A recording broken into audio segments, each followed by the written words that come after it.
श्री गणेशाय नमः।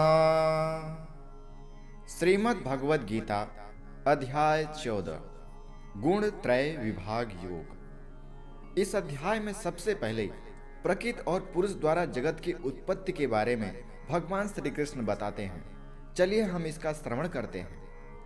श्री भगवानुवाच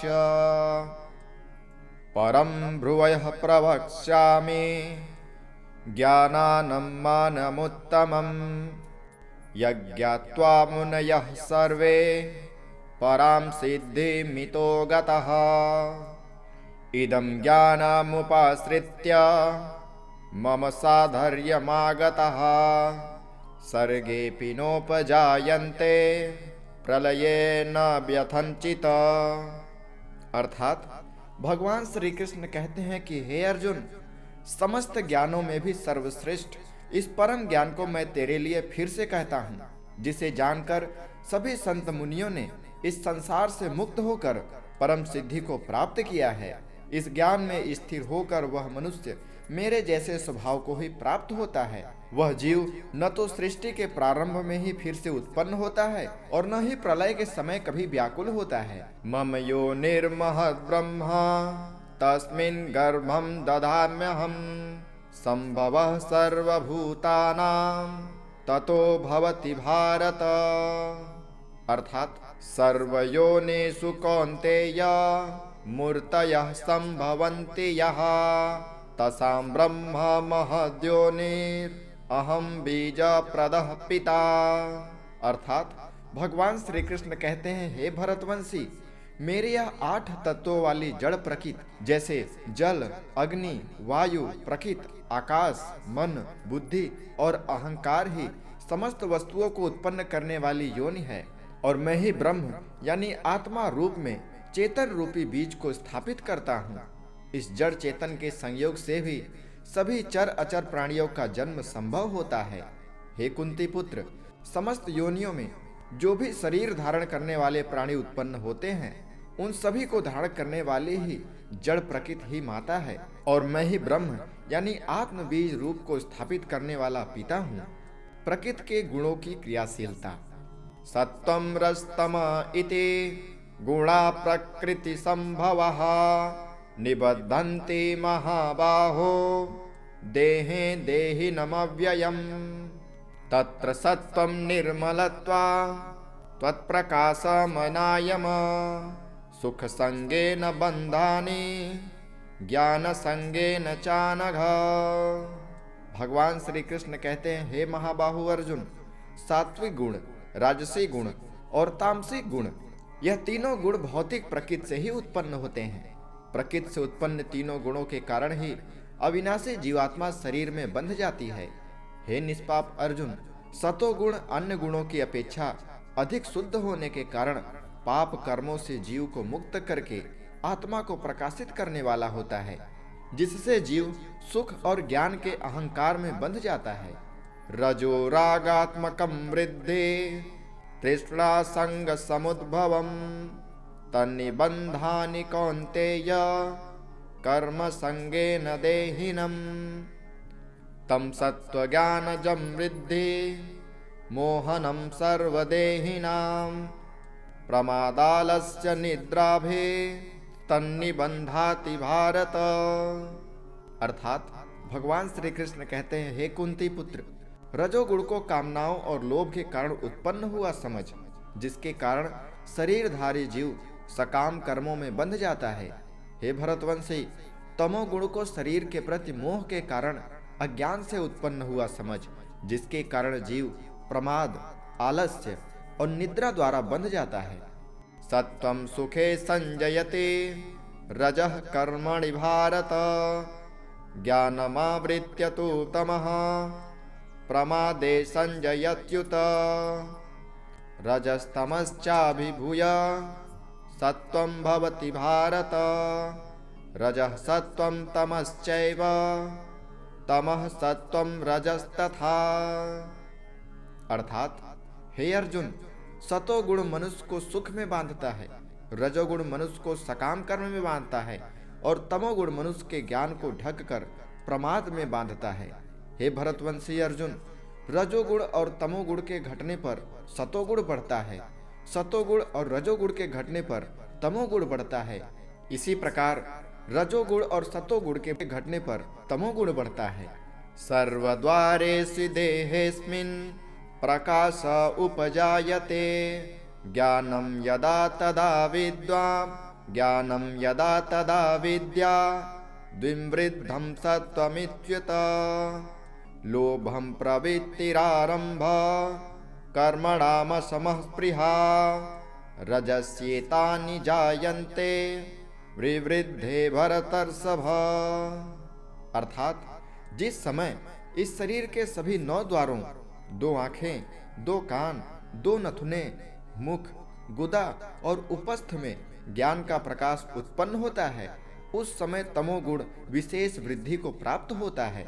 हे भरतवंशियों में श्रेष्ठ, जब रजोगुण विशेष वृद्धि को प्राप्त होता है, तब लोभ के उत्पन्न होने का कारण फल की इच्छा से कार्यों को करने की प्रवृत्ति और मन की चंचलता के कारण विषय भोग को भोगने की अनियंत्रित इच्छा बढ़ने लगती है। अप्रकाशो प्रवृत्तिश्च प्रमादो मोह एव च, तमस्येतानि जायन्ते विवृद्धे कुरु नन्दन।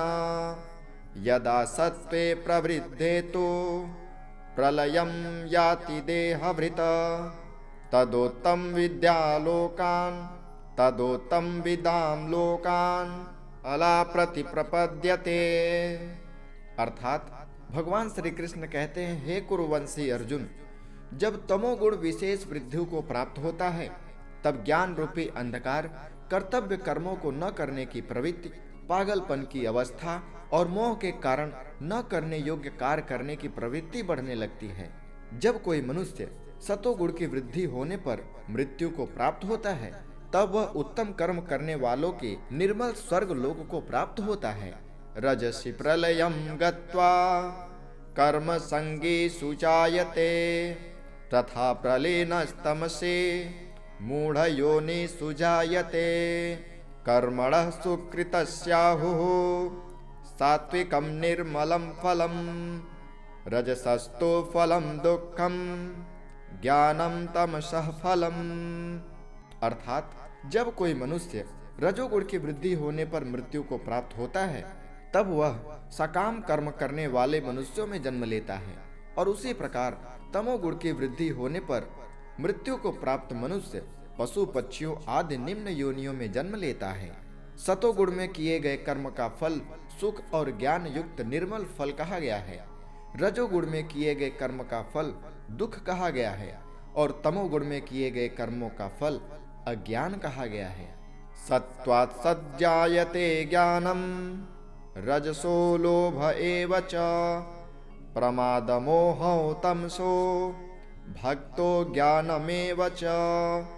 ऊर्ध्वं गच्छन्ति सत्त्वस्था मध्ये तिष्ठन्ति राजसः, जघन्या गुणवृत्तिस्था अधो गच्छन्ति तामसः।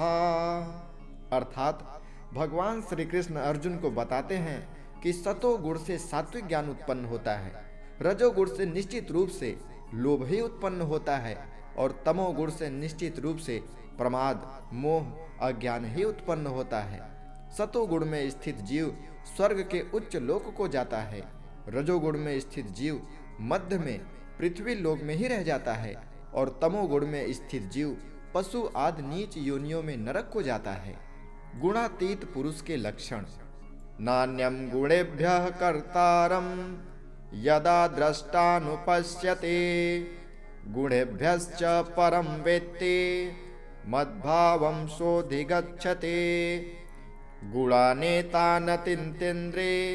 देहि देह समुद्भवान्, जन्म मृत्युर्जरा दुःखे विमुक्तो मृतमश्नुते। अर्थात भगवान श्री कृष्ण कहते हैं कि जब कोई मनुष्य प्रकृति के तीनों गुणों के अतिरिक्त अन्य किसी को करता नहीं देखता और स्वयं को दृष्टा रूप में देखता है, तब वह प्रकृति के तीनों गुणों से परे स्थित होकर मुझ परमात्मा को जानकर मेरे दिव्य स्वभाव को ही प्राप्त होता है।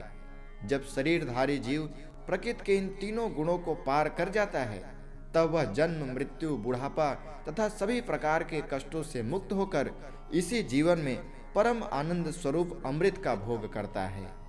अर्जुन उवाच किर्लिङ्गस्त्रीन् गुणानेतान् न तीतो भवति प्रभो किमाचारः कथं चैतान् त्रीन् गुणानतिवर्तते।